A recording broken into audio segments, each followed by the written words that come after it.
masih ada sisa-sisa orde sebelumnya itu, maupun orang-orang baru yang tiba-tiba mencoba mencari keuntungan dari kenyataan berikut ini atau kenyataan belakangan ini. Nah, beberapa pihak ya, di kalangan pemerintahan termasuk di kabinet yang saya kira memiliki performance yang tidak baik, kalau mau tidak dikatakan buruk ya. Artinya semua orang bisa menilai ya, mereka ya, menilai hasil kerja mereka. Ya, semua beberapa orang atau beberapa kalangan mungkin tahu beberapa menteri, beberapa pejabat negara yang sebenarnya tidak memiliki prestasi yang bisa diandalkan untuk bisa memberi jalan-jalan baru seperti itu. Beberapa menteri itu harus kita berani untuk menarik posisinya, kalau perlu, atau katakanlah diminta untuk mengundurkan diri, atau kalau lebih baik ya memang harus di-reshuffle ya, oleh presiden, karena memang dia tidak punya performance yang cukup baik.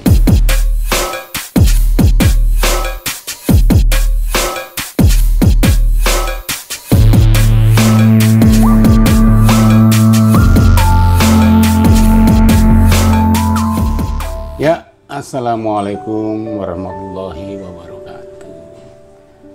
Kembali lagi kita bersama Kopi Panas Radar. Seruput dulu kopinya yang masih panas.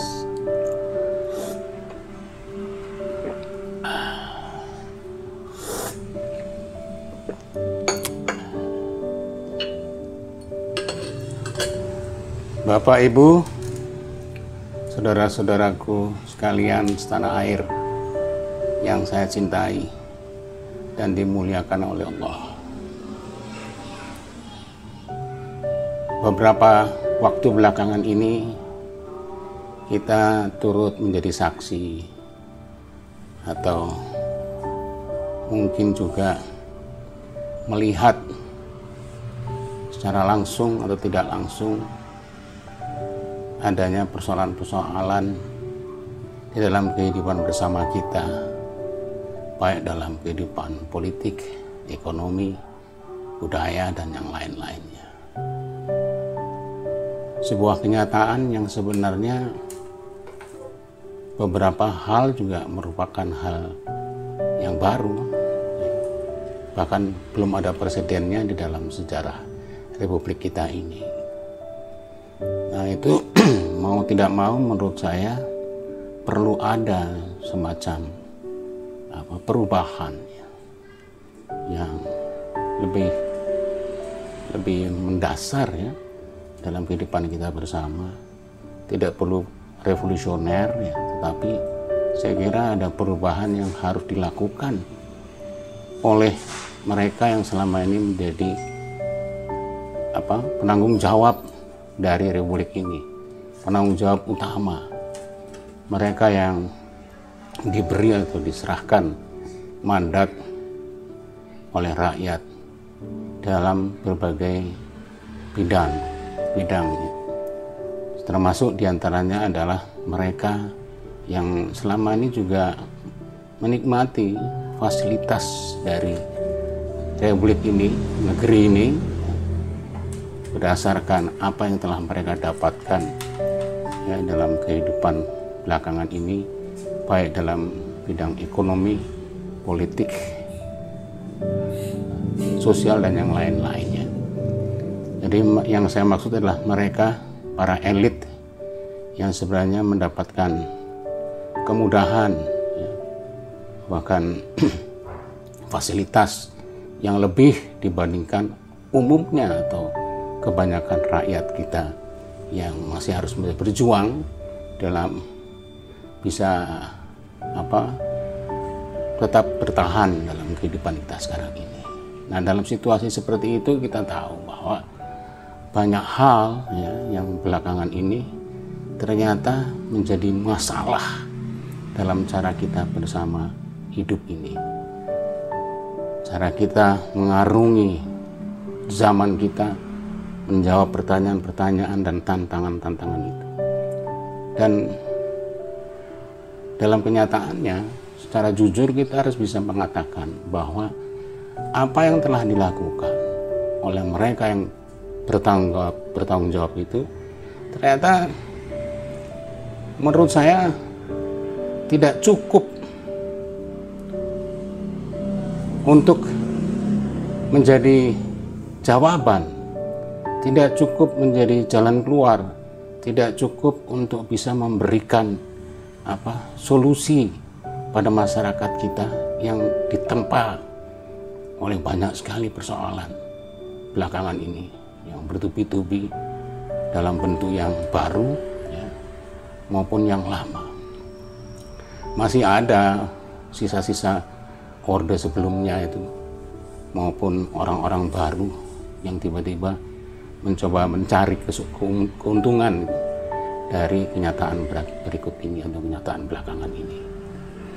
Nah, dalam situasi seperti itu kita tidak bisa mendapatkan satu gagasan ideal yang kira-kira bisa menjadi patokan jalan baru, lintasan yang kita butuhkan untuk bisa masyarakat kita ini semua menjalankan tantangan-tantangan itu, menjalankan hidupnya lebih baik, karena ternyata beberapa kenyataan itu menunjukkan betapa kehidupan yang kita miliki sekarang itu tidak bertambah baik. Itu diakibatkan antara lain karena tidak ada satu koreksi yang sifatnya fundamental dari cara hidup kita bernegara dan berbangsa ini. Apa yang kita lakukan itu hanya berdasarkan hal-hal yang selama ini sudah normatif saja, berdasarkan undang-undang atau konstitusi, tapi tidak ada satu jalan baru, jalan keluar yang bisa digunakan oleh seluruh pihak, baik pihak pemerintah maupun non pemerintah, ya, baik swasta maupun yang lainnya, baik para rakyat sejelata sampai kepada para elitnya. Apa yang bisa kita semua gunakan untuk bisa menyelesaikan masalah ini semua? Apa yang fundamental itu harus dikoreksi itu. Jadi menurut saya kita tenggelam di dalam semacam konservatifisme atau tradisionalisme di dalam politik, dalam ekonomi dan yang lain-lain. Kita tidak mendapatkan gagasan-gagasan baru. Bagaimana ekonomi ini harus bisa diselamatkan, survive, tidak terjebak dalam krisis atau resesi, atau bagaimana kita harus menciptakan gagasan-gagasan yang berbeda yang kira-kira bisa mengoreksi bagian-bagian dari fundamental dari kehidupan kita bersama itu. Itu sebenarnya menjadi kritik pada kita semua, bahwa ternyata kita semua ini berapa 170 juta itu belum bisa menyajikan atau memberikan satu gagasan yang komprehensif, yang kuat ya, bagi kita hidup bersama itu. Kita masih mengandalkan gagasan-gagasan yang sifatnya tadi itu, yang sudah ada sebelumnya, yang dimiliki oleh para tokoh-tokoh bangsa sebelumnya. Kita nggak punya gagasan-gagasan baru itu tentang bagaimana bernegara, bagaimana menyelesaikan persoalan-persoalan ekonomi, sosial, agama, dan yang lain. Kita masih menggunakan cara-cara berpikir yang sangat lama, sangat bahkan saya bilang tradisional. Nah, dalam saat seperti itu sebenarnya kita membutuhkan pemimpin-pemimpin di berbagai bidang, pemimpin intelektual, pemimpin agama, pemimpin politik terutama, sampai pemimpin ekonomi dan yang lain-lain, yang memberikan gagasan, ya, ada semacam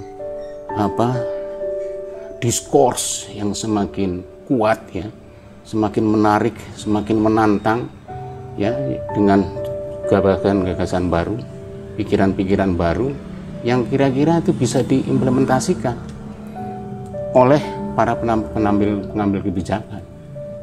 Nah, gagasan itu memang sulit sekali sampai sekarang bisa saya temukan di kalangan semua tadi itu, agama, intelektual, dan yang lain-lain.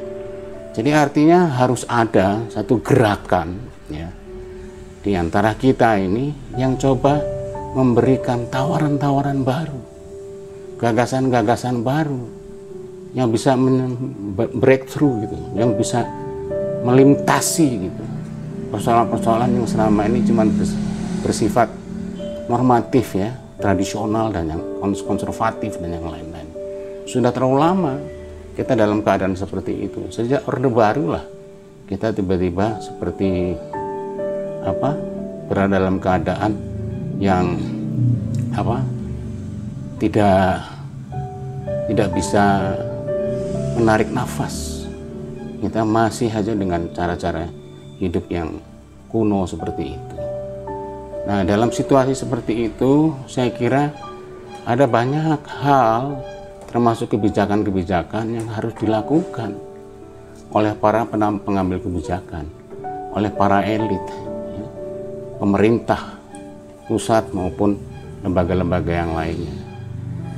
Artinya, kebijakan-kebijakan itu kita harapkan bisa menjadi jalan pintas dari persoalan kita yang semakin berat ini karena banyaknya persoalan-persoalan baru itu. Nah, jalan pintasnya itu ya mau tidak mau harus diinisiasi sebenarnya oleh mereka yang ada di government.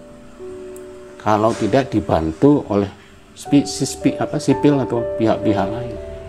Gagasan-gagasan yang harus menjadi bagian pintas itu adalah bagaimana kebijakan-kebijakan itu benar-benar bisa terlaksana jika ia memang harus melakukan perubahan-perubahan signifikan, termasuk misalnya dalam persoalan bagaimana kita bisa membuat satu penilaian tentang kerja pemerintahan, terutama di dalam kerja kabinet. Ya, kita harus jujur bahwa beberapa anggota dari kabinet itu ternyata tidak memiliki performance, ya, yang cukup baik. Artinya apa yang telah dilakukan itu hanya semacam kerja-kerja rutin, hanya menjalankan hal-hal yang sifatnya normatif saja. Tidak ada hal-hal baru, tidak ada gagasan baru yang kita butuhkan untuk bisa menjawab persoalan-persoalan belakangan ini. Nah, beberapa pihak, ya, di kalangan pemerintahan termasuk di kabinet yang saya kira memiliki performance yang tidak baik, kalau mau tidak dikatakan buruk, ya. Artinya semua orang bisa menilai, ya, mereka ya menilai hasil kerja mereka. Ya, beberapa orang atau beberapa kalangan mungkin tahu beberapa menteri, beberapa pejabat negara yang sebenarnya tidak memiliki prestasi yang bisa diandalkan untuk bisa memberi jalan-jalan baru seperti itu. Beberapa menteri itu harus kita berani untuk menarik posisinya, kalau perlu, atau katakanlah diminta untuk mengundurkan diri, atau kalau lebih baik ya memang harus di reshuffle, ya, oleh presiden karena memang dia tidak punya performance yang cukup baik gitu. Ya, ada menteri katakanlah yang sudah punya banyak persoalan, semua orang sudah tahu bagaimana persoalan-persoalan itu tidak bisa diselesaikan dengan baik oleh menterinya karena banyak sekali hal-hal yang ada di dalamnya itu ternyata tidak mampu, ya, dia selesaikan sebagai pejabat negara. Dan sementara persoalan-persoalan begitu kritis, ya, begitu krusialnya, tapi yang namanya menteri atau pejabat itu tetap dipertahankan. Ya, kita tahulah orang-orang seperti yang banyak sudah masukan tentang menteri pendidikan kebudayaan, menteri kesehatan, menteri ekonomi, dan yang lain-lain, yang mungkin selama ini dia harus tetap dipertahankan hanya karena ada deal politik dengan mereka itu. Kita mau nggak mau, saya kira sama-sama harus meminta kepada pemerintah pusat, kepada presiden untuk bisa mereshuffle, mengganti orang-orang atau tokoh-tokoh atau menteri-menteri yang sudah tidak performs ya, dalam kehidupan, ada dalam tugasnya masing-masing. Artinya waktu masih ada, waktu masih cukup bagi presiden untuk mengoreksi dirinya dan mengoreksi kebijakan-kebijakannya, mengoreksi orang-orang yang selama ini kita anggap justru menjadi hambatan dari kebijakan-kebijakan yang dimiliki atau yang diinginkan oleh sang presiden. Nah, untuk itu mau tidak mau, saudara presiden, kepala negara harus punya semacam keberanian politik, political courage ya, untuk bisa menjadi solution maker dari persoalan ini, bukan justru menjadi trouble maker. Karena sebagian orang menganggap bahwa justru presiden atau kepala negara menjadi penyebab atau biang masalah bagi sekalangan orang. Kita harus bisa, katakanlah, mengondisikan presiden dan kepala negara, juga pembantu utamanya, untuk bisa mendapatkan keberanian politik itu ya, untuk bisa menyelesaikan masalah-masalah yang sangat kritis sekarang ini. Nah, political courage itu saya kira kita belum bisa kita dapatkan hari ini gitu, oleh saat ini pada kekuasaan, pada pemerintahan yang kita akui sekarang ini. Nah, waktu akan terus berjalan ya, dimana kita mungkin lama-lama makin terjebak ya, dalam keadaan yang semakin jumut, makin involutif. Tentu saja kita berharap bahwa pemerintah, kepala negara dalam hal ini, bisa keluar dari persoalan yang besar itu. Jadi saya benar-benar mengharapkan, mengendorse Jokowi dan presiden dan pembantu-pembantunya untuk berani melakukan keputusan-keputusan politik yang fundamental ya, yang penting untuk kita bisa menjalani kehidupan lebih baik setelah ini. Kira-kira itu yang bisa saya sampaikan kepada teman-teman sekalian, saudara-saudaraku setanah air. Semoga itu bisa bermanfaat untuk kita bersama. Terima kasih. Sampai bertemu lagi dengan Kopi Panas berikutnya.